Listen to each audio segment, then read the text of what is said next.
적으로 더 작은 조각으로 분해되고 있는 이 과정은 인류와 주변 모든 것을 파괴하는 원동력이 되고 있습니다. 오늘날 많은 사람들이 이 위기를 사업화하고 있으며 인체에서 미세 플라스틱을 제거한다고 주장하는 다양한 방법들을 발명하고 있습니다. 사람들은 이러한 치료에 큰 비용을 기꺼이 지불하지만 진짜 문제는 과연 이러한 방법이 실제로 효과가 있느냐는 것입니다. 헛된 희망. 오늘날 의료계와 일부 과학계에서는 이른바 인체에서 미세 플라스틱을 제거하는 방법에 대한 논의가 점점 늘어나고 있습니다. 다양한 접근 방식이 홍보되고 있으며 그 예로는 다음과 같습니다. 혈장 분리, 혈액 흡착, 기계적 여과 장치, 식이 흡착제, 체내 해독을 주장하는 소위 천연 보충제. 처음에는 모두 합리적으로 들립니다. 체내에 유해한 물질이 있다면 제거해야 한다는 논리입니다. 그러나 사실 이러한 방법들은 문제를 실제로 해결하지 못합니다. 저는 혈액에서 미세 플라스틱과 나노 플라스틱을 걸러내는 과학적으로 검증된 기술은 존재하지 않는다고 봅니다. 이러한 입자들은 장기 자체에 축적되기 때문에 혈액을 여과 장치로 보내는 방식으로는 제거할 수 없습니다.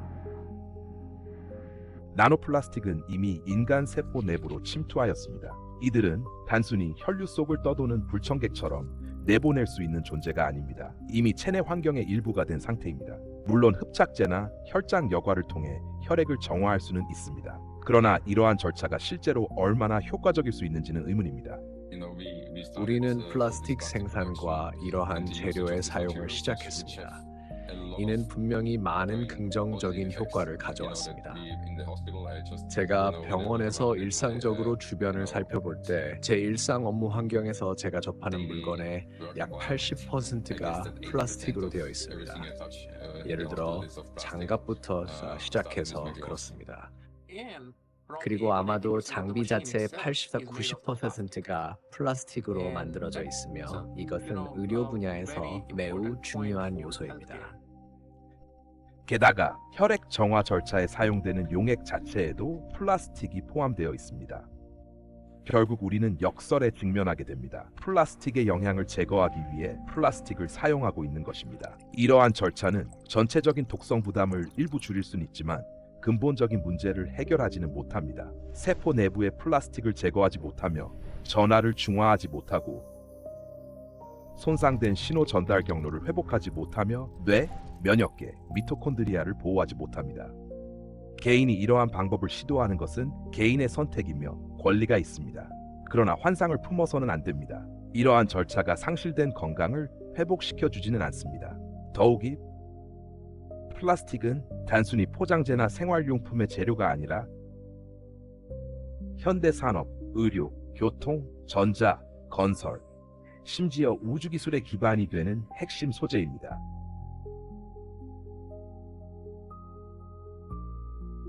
플라스틱은 콘크리트를 제외하면 지구상에서 두 번째로 흔한 재료로 매우 광범위하게 사용되고 있습니다. 앞으로 우리는 플라스틱의 중요한 사용을 유지하는 것이 매우 중요하다고 생각합니다. 플라스틱 자체가 적이 아니기 때문입니다. 이 조약은 플라스틱 생산을 금지하는 것이 아니라 플라스틱 오염을 종식시키는 것을 목표로 합니다. 플라스틱은 분명한 사회적 이익을 가져올 잠재력을 가지고 있습니다. 이 때문에 오늘날의 주요 목표는 플라스틱 생산을 중단하는 것이 아니라 미세 플라스틱과 나노 플라스틱이 인간 건강과 환경에 미친 영향을 줄이는 방법을 찾는 것입니다. 거짓된 희망을 주는 것은 매우 위험합니다. 이는 현실에 대한 오해와 근본적인 무지에서 비롯됩니다. 가장 위험한 플라스틱 입자는 세포 내부로 침투할 수 있을 만큼 작은 입자라는 사실을 기억해야 합니다. 미세 플라스틱과 나노 플라스틱이 세포에 들어가면 더 이상 여과하거나 제거할 수 없으며 체내의 일부가 되어 서서히 우리를 파괴합니다. 가장 심각한 문제는 이러한 물질이 얼마나 우리 몸에 들어오는지 우리가 통제할 수 없다는 점입니다. 예를 들어 나노 플라스틱은 바다에서 수영을 하거나 햇볕을 쥘 때 피부를 통해 침투할 수도 있습니다. 또한 흡입된 나노 플라스틱이 뇌로 직접 이동하여 뉴런을 파괴하기 시작하면 우리는 무엇을 할 수 있을까요? 나노플라스틱은 인간을 포함한 생물권 전체와 모든 생명체에 가장 위험한 물질 중 하나입니다.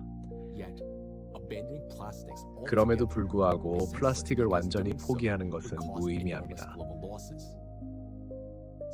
그렇게 할 경우 전 세계적으로 막대한 손실이 발생할 수 있기 때문입니다. 플라스틱을 포함한 합성 고분자는 의학, 나노기술, 유연 전자기기, AI용 뉴로모픽 하드웨어, 항공우주 구조물, 자동차 제조, 건설 등 수많은 현대 산업의 근간을 이루고 있습니다. 이들의 다재다능함, 가공과 성형의 용이성, 다른 나노물질과의 호환성, 그리고 대규모 생산 가능성은 현대 문명의 기초가 되었습니다. 따라서 해결책은 플라스틱을 제거하는 것이 아니라 플라스틱이 생명의 위협이 되지 않도록 하는 것입니다. 진정한 미래를 위한 길은 나노플라스틱이 왜 그렇게 위험한지 정확히 이해하는 것에서 시작됩니다. 플라스틱을 무해화하는 방법.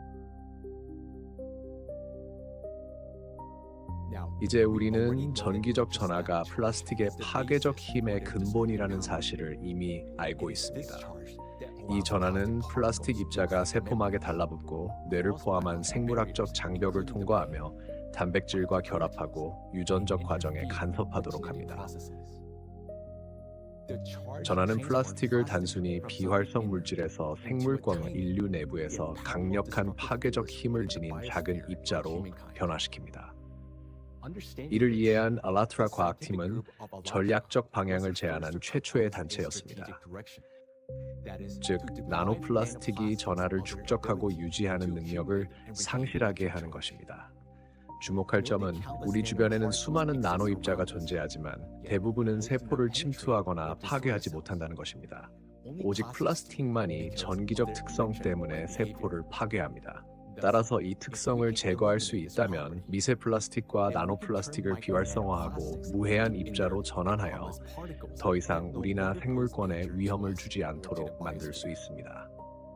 그렇다면 알라트라 과학팀은 어떻게 이를 이해하고 해결책을 최초로 제안할 수 있었을까요? 그 답은 수년 전으로 거슬러 올라가며 척추질환 연구에 오랜 기간 몰두한 척추학자이자 연구원인 이고르 다닐로프 박사의 연구로 연결됩니다. 20년 이상 전, 그는 추간판의 퇴행성 과정을 연구하는 과학적 연구에 적극 참여했습니다. 그의 연구는 추간판의 수핵, 세포간 물질, 연골 조직에서 발생하는 형태학적 및 생화학적 변화를 이해하기 위한 포괄적인 실험적 임상적 연구를 포함하고 있었습니다. 세포 과정을 연구하면서 다닐로프 박사는 면역 조절과 세포 퇴행을 유발할 수 있는 병리학적 반응에 집중했습니다. 그는 미토콘드리아 기능 장애가 이러한 변화의 주요 원인 중 하나임을 관찰하였고, 이 통찰은 세포 기능을 방해하는 요인을 조사하는 출발점이 되었습니다. 다닐로프 박사는 전문 연구소를 자주 방문하였으며 정밀 분석 과정에서 세포 내부에서 외래 입자를 발견하였고, 이후 이를 플라스틱으로 확인했습니다. 이 발견은 그의 연구에서 중요한 전환점이 되었습니다. 다닐로프 박사는 플라스틱이 세포에 미치는 영향을 분석하기 시작했으며, 그의 조사 결과 세포에 대한 미세 플라스틱 입자의 부정적 영향은 바로 미토콘드리아 손상에서 비롯된다는 결론에 도달했습니다.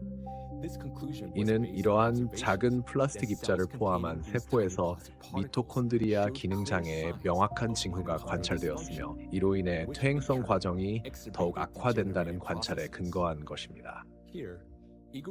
이고르 다닐로프 박사는 플라스틱 입자가 세포를 침투할 수 있는 능력은 전기적 전하를 축적하고 유지하는 능력, 즉 전기 집적체 때문일 수 있다고 제안했습니다. 이 특성은 플라스틱 입자가 자신을 둘러싼 생물학적 보호막을 형성하게 하며 세포에 쉽게 진입하고 면역계의 감지를 피하며 혈액 뇌 장벽을 포함한 생물학적 보호 장벽을 통과하고 정상 세포 기능을 방해하며 퇴행과 세포 사멸을 유발하게 합니다. 이를 바탕으로 다닐로프 박사는 이러한 작은 플라스틱 입자를 무해화하려면 전하를 축적하고 유지하는 능력을 제거해야 한다고 제안했습니다. 그는 이 발견과 미세 플라스틱 입자의 유해 효과에 대한 예측을 외과의 종양학자, 세포학자, 병리학자, 유전학자, 생물학자, 화학자 등 다양한 의료 및 과학 분야 동료들과 공유했습니다. 곧 이 전문가들은 그의 우려스러운 관찰을 확인했습니다. 플라스틱 입자는 뇌, 심장, 장, 내분비 및 생식기관과 같은 인체의 중요한 장기에 축적될 수 있으며 이로 인해 장기 기능이 방해받고 건강이 파괴될 수 있다는 사실입니다. 다딜로프 박사의 예측은 전 세계적인 플라스틱 생산 증가와 해양 및 생태계 내 플라스틱 폐기물 축적 증가라는 상황을 고려할 때 매우 우려스러운 것이었습니다. 따라서 20년 이상 전 알라트라 과학그룹은 미세 플라스틱과 나노 플라스틱이 인간뿐만 아니라 전체 생물권에 심각한 위협을 초래한다는 사실을 인식했습니다. 매년 이러한 입자의 수는 계속 증가하고 있으며 이는 지구의 기후 및 지구 역학적 변화가 가속화되는 상황 속에서 문제를 더욱 악화시키고 있습니다. 이로 인한 파급력은 매우 큽니다. 만약 우리가 미세 플라스틱과 나노 플라스틱의 전하를 제거할 수 있다면 인간 건강에 대한 파괴적 영향을 제거할 수 있을 뿐만 아니라 생물권 내 과잉 에너지를 제거하는 데도 도움이 됩니다. 이 에너지는 그렇지 않으면 축적되어 지구 역학적 위기를 촉진하고 자연재해를 악화시키게 됩니다. 따라서 플라스틱은 더 이상 불안정 요소로 작용하지 않게 되며 나노 플라스틱의 전하 축적 능력을 제거할 방법을 찾는다면 많은 지구적 위협을 동시에 완화할 수 있습니다. 문제는 이를 어떻게 달성할 수 있느냐는 것입니다. 솔직히 말해 이 과제는 매우 어렵습니다. 시험관 안에서 이러한 작은 플라스틱의 전기 집적체 특성을 무력화하는 방법만 알아내는 것으로는 충분하지 않습니다. 우리는 이미 생물권에 존재하는 모든 미세 플라스틱과 나노 플라스틱 입자, 인간 체내에 있는 것까지 포함에 대해 이를 달성하고 사람이나 자연에 해를 끼치지 않고 수행하는 방법을 배워야 합니다. 이 전례 없는 규모의 도전을 해결하려면 생물 물리학, 나노 기술, 분자 독성학, 재료과학, 의학 등 다양한 분야의 전문가들 간 협력이 필요합니다. 플라스틱 오염은 좁은 의미의 환경 문제가 아닙니다. 이는 건강, 안전, 천연자원, 문명, 안정성, 그리고 생명 자체에 영향을 미치는 체계적이고 글로벌한 도전입니다.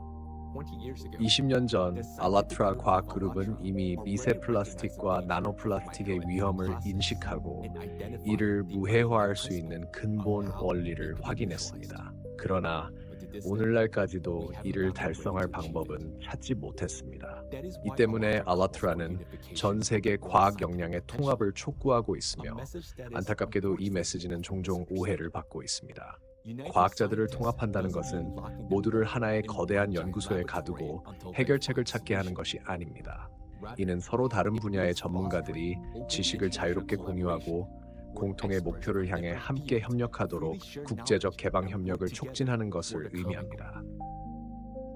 연구 방법을 정렬하고 데이터 공유를 장려하며 호환 가능한 모니터링 도구를 개발하고 정책 결정을 조율하는 것이 바로 그 핵심입니다. 과학 공동체는 인류가 공통의 목표를 중심으로 단결할 때 이러한 협력이 가능하다는 사실을 이미 입증했습니다. 예를 들어 인간 게놈 프로젝트를 생각해 볼 수 있습니다.